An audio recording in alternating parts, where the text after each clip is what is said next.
Gusto nyo ba ng bulalo na masarap sa Tagaytay? At overlooking sa umaga at sa gabi, ganito kaganda ang paligid nila?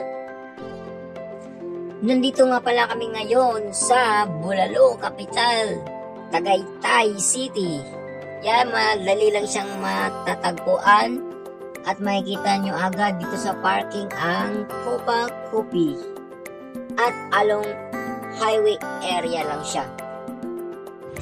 Unahan lang naman siya ng Twin Lake kapag galing kayo ng Maynila. Magmula sa taas, pag sa kinainan namin, matatanaw mo sa bintana ang baba at ang movies helicopter na yan na pwedeng yung pasyalan. Umorder na nga pala kami ng bulalo at ang masarap din na chicken. At magmula nga sa lamesa, natatanaw mo agad yung labas, nakaganito kaganda. Guys, napakasarap nga pala talaga ng bulalo na dito. Talagang lasa talaga sulit at wala ako talagang masabi dito.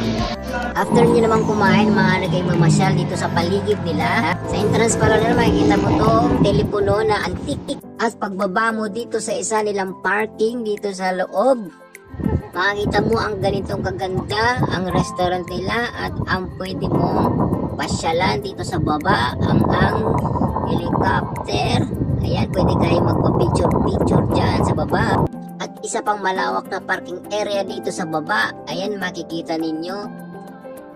At ayan, sinubukan na nga natin bumaba para puntahan ang helicopter na pasyalan dito sa baba.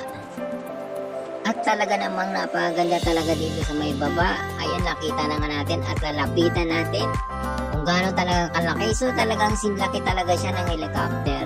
Ayan.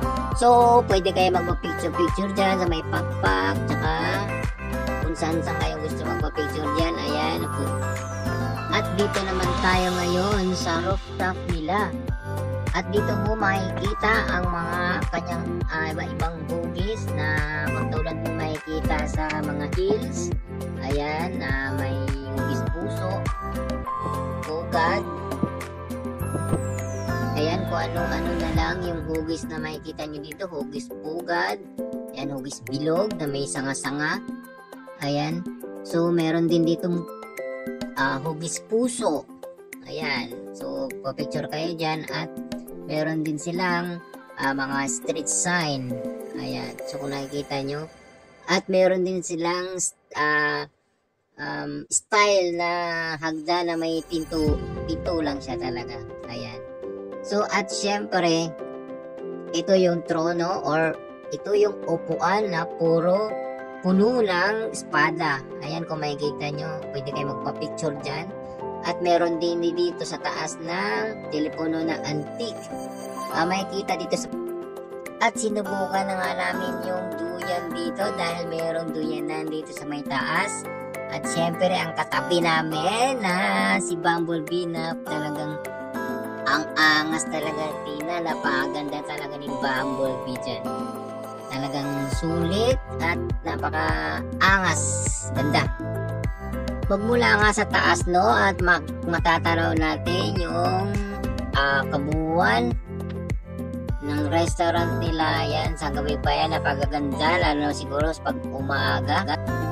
At syempre, magmula dito sa entrance nila, papasok, ayan, makikita na dito yung mga pagkain, mga biskwit, at syempre, hindi na mawawala ang pampasalubong. Anong uri man ang gustong pasalubong, nandito lang, meron sila dyan, kompleto. Okay? So, tara!